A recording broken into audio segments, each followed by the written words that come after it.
Amigos, bienvenidos a esta antigua ciudad de Cojulich.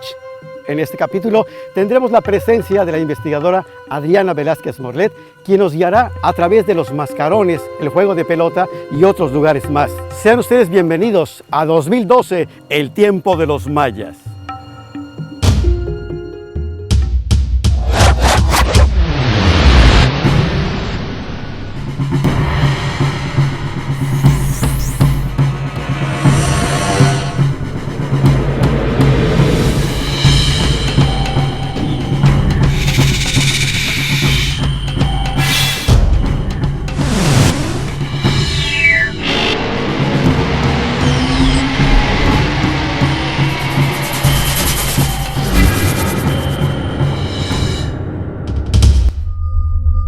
La antigua ciudad maya de Cojulich fue redescubierta por medio de un saqueo arqueológico de gente extranjera.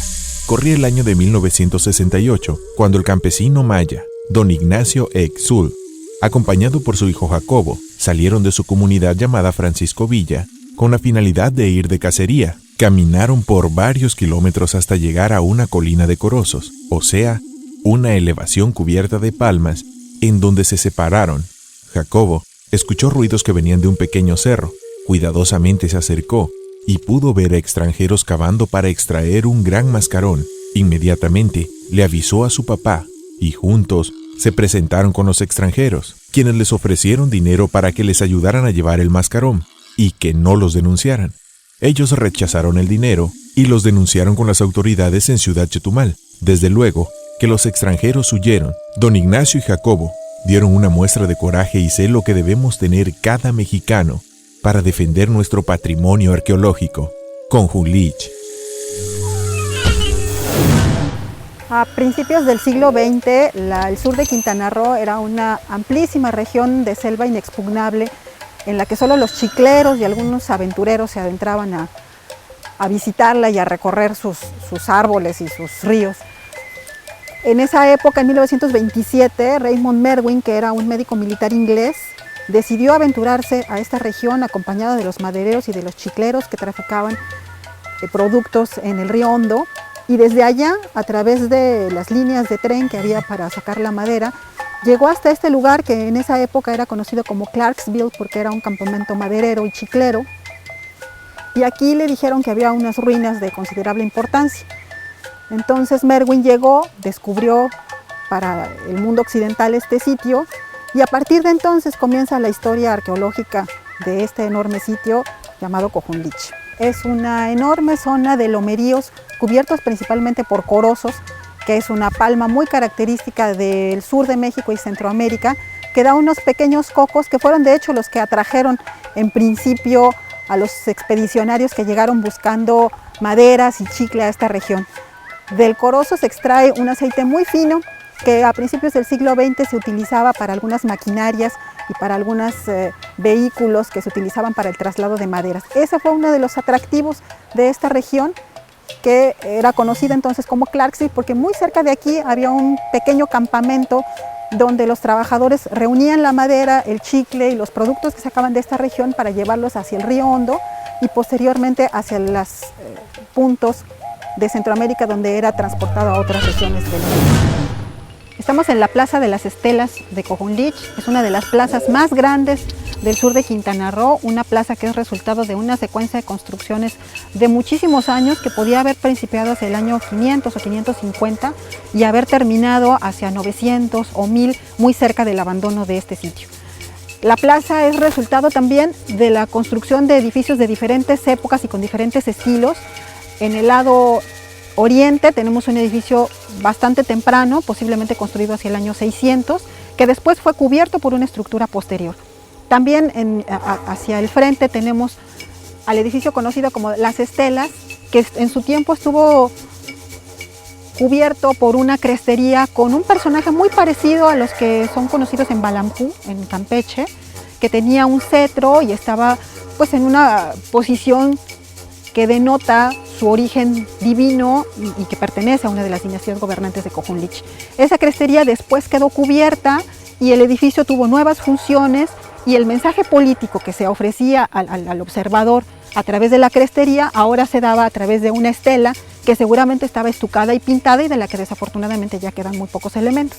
Detrás de mí está una enorme gradería en la que seguramente los asistentes a ciertas ceremonias o actos sagrados se sentaban y observaban al rey o al gobernante o al sacerdote realizar una ceremonia. No debemos olvidar que para los mayas la política y la religión formaban parte de un mismo sistema y que los gobernantes, los señores divinos, los calomté, que eran los que ganaban una guerra y adquirían esta denominación sagrada, eran al mismo tiempo los que tenían el poder político, pero también los que realizaban las ceremonias y los que llevaban, los que permitían que el universo y que la tierra continuara funcionando.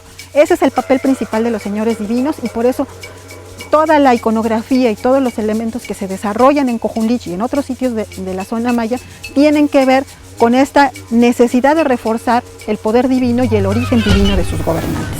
Estamos en el juego de pelota de Cojulich, que es el complemento de la ciudad sagrada, porque los mayas pensaban que la plaza, como la que vimos en la Plaza de las Estelas, era un mar primordial donde surgía la vida, y las pirámides que generalmente rodean las plazas eran las montañas divinas que representaban justo el origen de las dinastías gobernantes.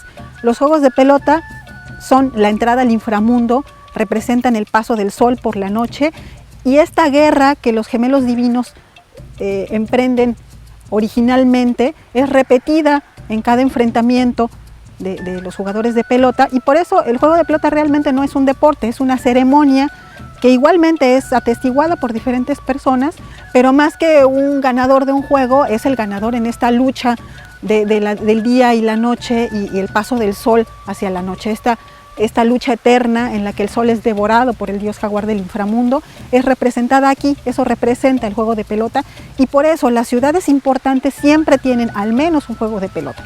Hay otras como Coba que tienen 2 y algunos otros lugares tienen más, dependiendo de la época en la que fueron construidos y de la importancia regional que habrían tenido. La importancia regional de Cojulich incluso se mantiene en el siglo XX cuando comienza la búsqueda de maderas preciosas y de chicle. Entonces las personas que se adentraban a las selvas a buscar estos recursos justo encontraron en Cojulich un lugar importante porque estaba en una zona accesible hacia la ribera del río Hondo y hacia las muy densas selvas del sur de Campeche. Entonces, aún en esa época seguía teniendo una importancia regional y por eso todavía hacia los años 60 o 70 quedaban restos de la vía del tren que llevaba madera y chicle hacia la ribera del río Hondo. La palma que está a mis espaldas es un corozo, el Orbingia cojún, es prácticamente la dueña de Cojulich y es la que da nombre al sitio. Cojún es el nombre en inglés de esta importantísima palma que para los mayas debe haber sido de enorme importancia, y aunque cuando Cojulich estuvo ocupado no había corozos dentro de la ciudad porque estaba llena de pisos de estuco y de gente circulando, seguramente sí estaba en los alrededores, y estamos convencidos de ello porque prácticamente en todos los sitios mayas donde hay corozales cerca siempre hay corozos dentro de la zona del sitio. ¿Cuál es la importancia del corozo? El corozo es una especie de subsidio de la naturaleza. Es una especie pionera que cuando una milpa ha sido trabajada durante mucho tiempo y ha perdido su fertilidad, el corozo es introducido y recupera los nutrientes del suelo y se puede utilizar nuevamente. Además, el corozo es una palma muy resistente a los incendios, incluso aunque el tronco quede totalmente calcinado, la planta sigue viva dentro y seguramente la siguiente estación ya estará verde y dando sus frutos. Estamos en el edificio de los Mascarones de Cojulich, una de las estructuras más antiguas del sitio junto con el conjunto Yaxna. Es un edificio de 4 niveles con arquitectura tipo Petén, la arquitectura más característica del clásico temprano. Es un edificio construido más o menos hacia el año 300 de nuestra era, en la época en que Teotihuacán era el enorme centro político de Mesoamérica, y llegaron algunos pequeños rasgos y algunas ideas de Teotihuacán acá, pero nunca llegaron a tener ningún control ni ningún dominio sobre esta región. El estilo Petén es muy característico de Guatemala, Belice, el sur de Campeche y el sur de Quintana Roo, y el edificio de los Mascarones es uno de los mejores ejemplos, especialmente por sus muy bien conservados mascarones arquitectónicos, que representan, contrariamente a la idea que tiene mucha gente de que representan al dios del sol, no lo es.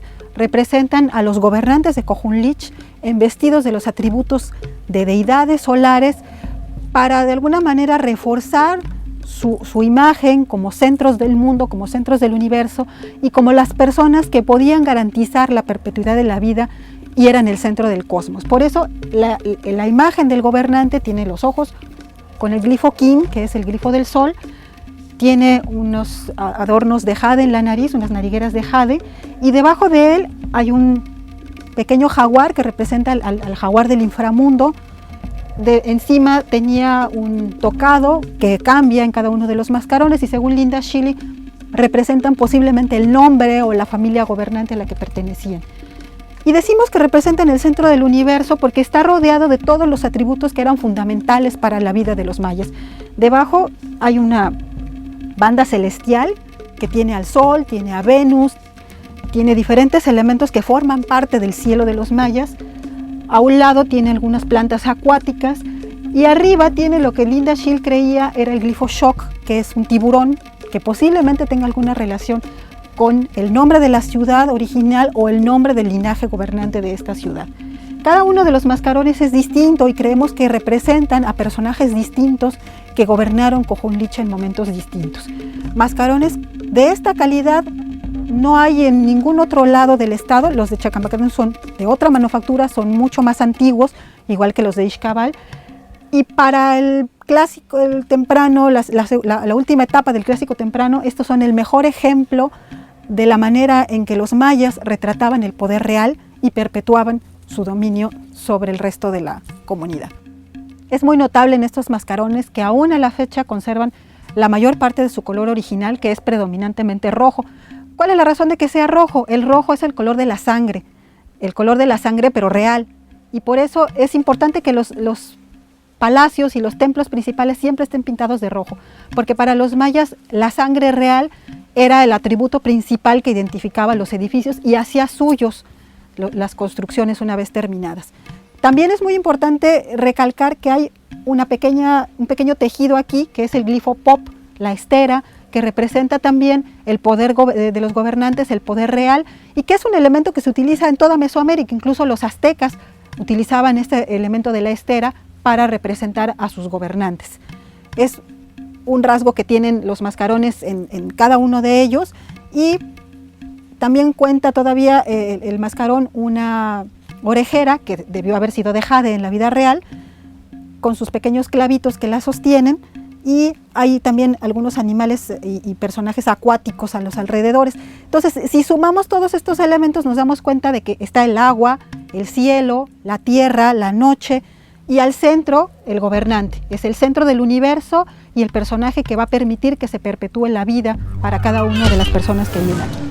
Después que Raymond Merwin visitó este sitio en 1927 e hizo un pequeño croquis del lugar, Cojulich volvió a quedar abandonado, hasta que en 1968 un profesor de la escuela primaria de Francisco Villa fue a Chetumal a dar aviso de que había unas personas intentando saquear este lugar. Vino la policía local y fue entonces que se descubrieron nuestros mascarones de Cojulich, y vino a trabajar aquí el arqueólogo Víctor Segovia, que pasó muchos años, de 1968 a 1972, trabajando aquí.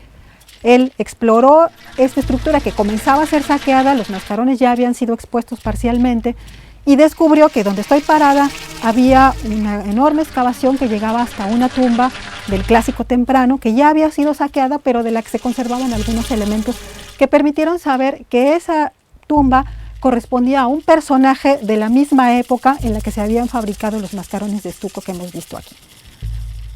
Lo que parece haber sucedido es que después de colocado este entierro fue sellado con un piso, y siglos después, unos 200 o 300 años después, se construyó este templo y se hizo una segunda etapa constructiva que cubrió los mascarones con una nueva etapa y una nueva escalinata, y los mascarones se quedaron ocultos para mucho tiempo después, y gracias a ello se conservaron hasta nuestros días.